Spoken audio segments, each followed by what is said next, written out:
Hello everyone, Mike1217 here, welcome you back to Let's Play The Legend of Zelda Skyward Sword. Let's run at this archer, beat the crap out of them. They only take one hit to take down, so archers are pretty easy to kill. Yeah, welcome back to Skyward Sword. We are in the Ancient Cistern, the 4th dungeon in the game, and we just got the whip, which we can use to swing across stuff like this. Again, with the whip, you kind of want to look out for hook type of structures and circular structures.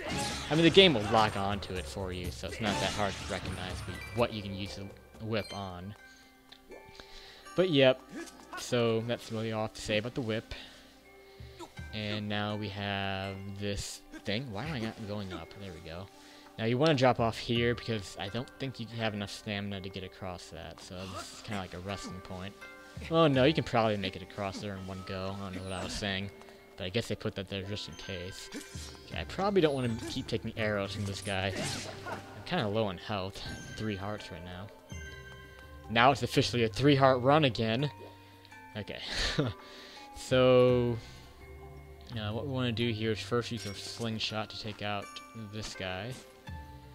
And we can use our whip to not do that. Ugh, crap. Okay, so what we have here is we have a switch you can see on the wall there, and we want to stop. The cool thing about the whip is you can also use it to swing. So we haven't really seen the swinging mechanic very much lately. We saw it a lot in like the Skyview Temple, but yeah, you can use the whip to swing. The whip is also kind of a lot like the grappling hook from Wind Waker. It serves a lot of similar functions to the grappling hook from Wind Waker. So there you go, pretty cool. It's pretty much just like a much cooler version of Wind Waker's grappling hook. So let's not miss this jump. Good, good, good. We have some Deku Bobbles up here, so let's be careful. No! Come on, let's not die. I'm serious now. I could just use the whip. No, I want to lock onto you! Ugh. Okay. Whew. I didn't think taking out 3 blue Babas would be such a problem, but I don't know, I'm just kind of antsy right now. Okay, so that will open up a little whirlpool thing. And we're gonna jump right in there. Nothing else really to do here. I really want to refill on health. Holy crap. I do have 1 potion, but remember, in order to actually enter this dungeon, I had to sacrifice one of my potions to open up an empty bottle to use for that sacred water that you need to give to the water dragon. So now I have an empty bottle. I should have gotten another potion. But oh well, too late for that. I might need it too, because this dungeon really does amp up the difficulty as far as like enemies and things that can really hurt you. So I'm gonna be low on health a lot. Now here, when I drop down this spider, that will flip over a lily pad platform. I didn't really take much time to explain that and introduce that puzzle. Oh my god, I'm pointing it. Oh my god. It's way. Oh my goodness. Look how bad that is. Like, wow. That's the most annoying thing about motion controls, is just how they sometimes just don't work. I'm not gonna go into that though. Never mind. Let's just go through here to this passageway. And this is kind of a cool puzzle here. So we have a locked door over here, and we have a bokoblin on the other side of these bars. And remember, the whip can go through bars, and you can see there's kind of a shiny thing on the bokoblin, so if you lock onto him, use your whip, you can take a small key from him, so that is pretty damn cool. You can use your whip to steal a small key from bokoblin. That's pretty awesome. I'm kind of happy they did that. Makes you feel pretty cool. Unfortunately, they don't really do anything like that else, like later in the game. Anything else like that later in the game. But oh well. So we have a little cutscene here. Don't really understand the point of this. Like, what this does is that it shows where the boss key is. But I don't know. That just doesn't seem important to us. Like, I just don't understand the point of showing that. But I guess that's just to show where the key is. So, whatever. So I gotta watch out. That archer, that guy with the key, he is an archer. So I'm just gonna ignore him and go through this pipe up here. And this will take us back to the main part of the dungeon. What? Actually, no, it doesn't take us to the main part of the dungeon. We did get something accomplished there, don't worry. So, we have this new room here. And this is the room that I lost in my failed recording. So, you know what I'm gonna do? Can I please climb? Can I climb that? That is actually really frustrating. I get quickly frustrated by the easiest thing. Okay. Okay, sorry about that. Had a little bit of a crazy moment there.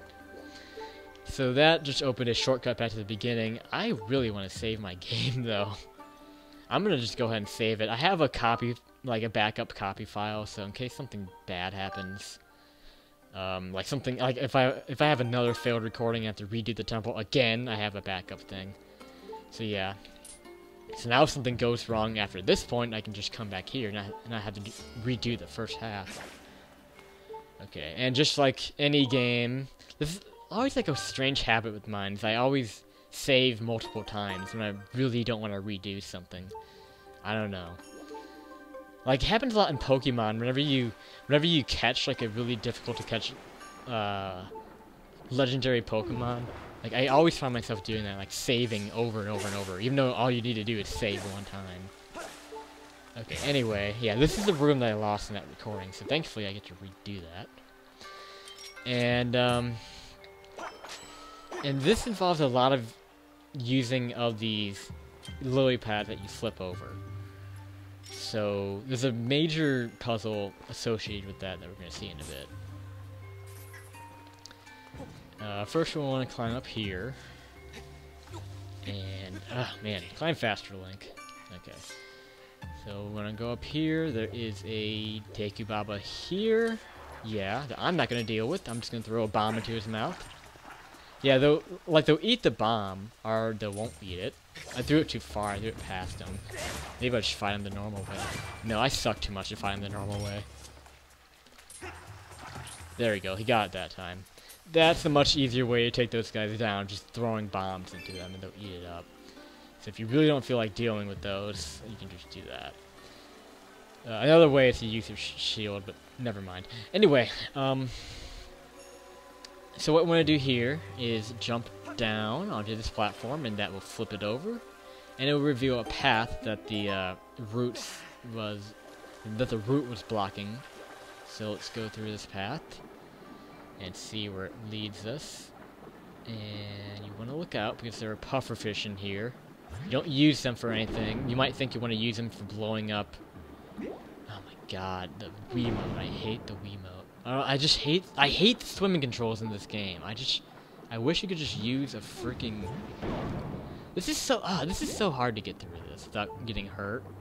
Like, you shouldn't be able to get hurt from those when they're puffed up and you ram into them, but for whatever reason, it just wasn't working out for me. But at least I'm out, alive. Oh, come on. Let's at least take those things out. Man, this is scary. This is exactly what happened last time, too, is I got really long out. So at least I'm recreating it pretty good. Okay, so you use the whip here. And that will create a spout, bringing that platform up. So we want to go back and climb up the way we came. Alright, so we're back up here. This is where the yellow Baba was. And now this platform is raised up to this level. And now what we have to do is use the whip on it. Grab it. Grab it! That would be nice. Flip it over. And it creates a platform for us to jump across. So that's really all that puzzle was to get across to this side. But a pretty cool puzzle. That's really creative. That's probably the puzzle that I remember most in this dungeon from my first playthrough is that one, just because of how creative it was. So let's try to get some health from here. Holy crap. I'm in danger mode right now. I might have to use that potion. But I'll use it more when I get into more dangerous parts of this dungeon. This dungeon gets really dangerous later on. So, I want to be ready for that. Okay, you can use a whip on this. You can also just grab it yourself, but oh well. And this will take us back to the middle. And we have another one of these birds over here, so let's take him on. Or maybe not. He's not coming at us. There we go. Wait for the tail to lower. Come on. Any second now. And finishing blow. You can also just kill him with without the finishing blow, but it's better just to finishing blow him. To finishing blow him. Everything's a verb. Everything's a verb. Okay, so this part is kind of tricky coming up. First, let's get rid of this guy. This is kind of weird what we have to do here. You climb across this, and then what you want to do is you want to drop down and then quickly grab that. If you're not too careful, you might fall past that patch of vines, and then you'll fall down, and that really sucks when that happens. So don't let that happen. Just be ready to grab that patch of vines, and we can use the whip to create a shortcut. Basically, this will just create a geyser that we can ride up from the bottom to get back up here in case we fall. So that's very nice. I really like how this game does that, how they create shortcuts like that. So it doesn't, so the game isn't too tedious to play. Like, the dungeons aren't too tedious to play. Okay, so this is our first instance of actually lowering the middle statue. And this will actually cover up the boss key. But now we have a new area access now with that thing lowered. So we can just jump on down to the bottom here. And flip over something. Very nice. There's a lot of stuff underwater here in the middle, but I'm not going to mess with it. There are some silver rupees, actually, which are worth 100 that you can get. But they're kind of tricky. Actually, they're not too hard to get. I might just go for it. But I might die in the process. I don't want to really deal with it. I'm a wuss. I'm not going to deal with anything down underwater. There's a bunch of pufferfish and crap down there that I just don't want to deal with. Yeah, swimming is just tedious as crap. Can I go the right way? Man, I feel like I'm off-centered again. Ugh. Okay. I don't know why I'm getting so annoyed. It's just maybe this does follow up with the tradition of water dungeons being annoying. I don't know. I just don't like swimming. That's really it. But anyway, we can just go on across back into the statue, but now that it's lowered, it's going to lead us to different places. So we can drop on down. Don't forget to use your sailcloth. Oh my god, wrong button. That freaked me out for a little bit there. Hopefully I didn't go too... I think I'm at the right spot. There was another layer there that you might have noticed, but I think I'm at the right spot. Okay. So now we're at the creepy basement of the ancient cistern, and next time we will check this place out, see what these zombies are all about, and hopefully make some good progress. So this has been Mike1217, and I'll see you next time.